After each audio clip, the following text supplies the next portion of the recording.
Bueno chicos, me pidieron un video en el cual explicara cómo calcular el recorrido, así que ahora les voy a mostrar cómo se calcula el recorrido.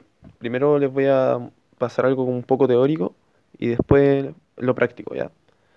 Bueno, primero tenemos una función que va de R en R, ¿ya?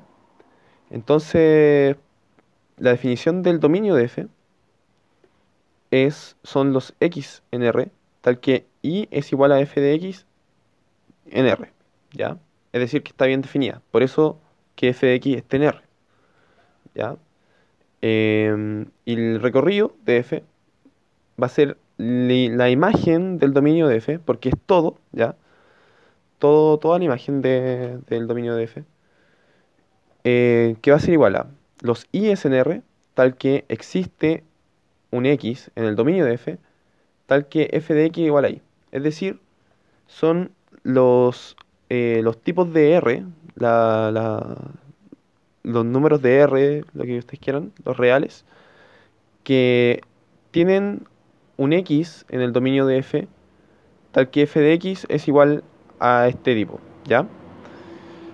Bueno, y esto es equivalente a decir los f de X en R, tal que X está en el dominio. Es lo mismo, ¿ya? Y es más simple. Ya, y esto nos va a servir para hacer lo que viene, que sería que vamos a ver que si tenemos esta ecuación, porque esto en el fondo va a ser una ecuación, esto va a depender de x y va a ser un, no sé, puede ser una función, un polinomio, puede ser una función racional, puede ser una función de cualquier tipo, va a definir una ecuación.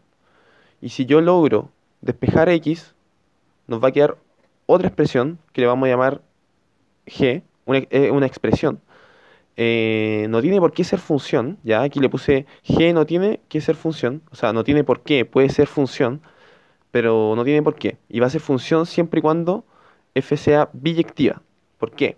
Porque las funciones biyectivas tienen inversa, pero las funciones que no son biyectivas no tienen por qué tener, no tienen, ¿ya?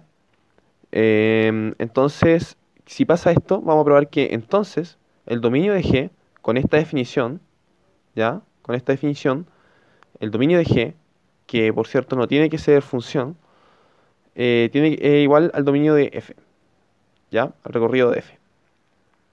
Entonces, bueno, vamos a partir de la definición de G el dominio de G, que serían los i's en R, tal que eh, existe un X, tal que G de I está en en R, ¿ya? Es decir, que como la imagen de I, de los i's en R, está en los reales, esté bien definida, ¿ya? Lo mismo, esto es lo mismo que acá, solamente cambiando X por Y y F por G, ¿ya? Y esto va a ser igual a los i's en R, tal que F de X es igual a Y y X está en R, ¿ya? Pero f de x está definida en un dominio.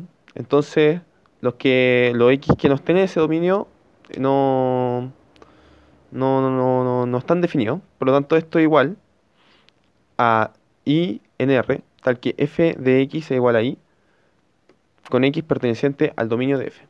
¿Ya? Entonces, esto va a ser igual a f de x perteneciente a los reales, tal que x está en el dominio. Esto es la caracterización de acá, ya que esto es lo mismo que esto. ¿Ya? Esto es equivalente a esto. Y entonces esto es equivalente a esto. ¿Ya? Y esto es igual a, aquí me equivoqué, al recorrido del dominio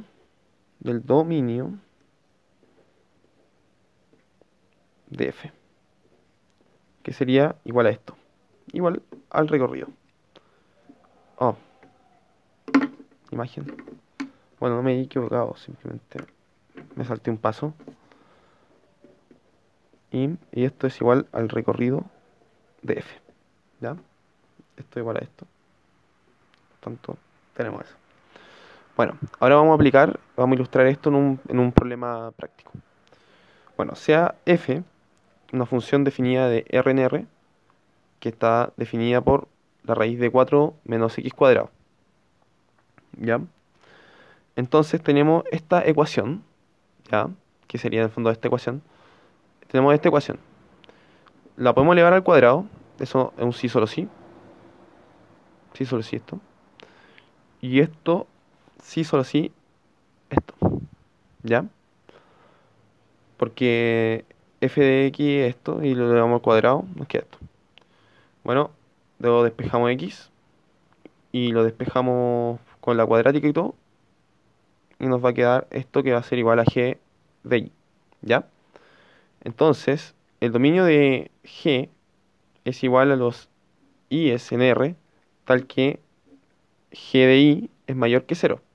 Porque si fuera menor, se indefiniría. Sería imaginario y no pertenecería a los reales.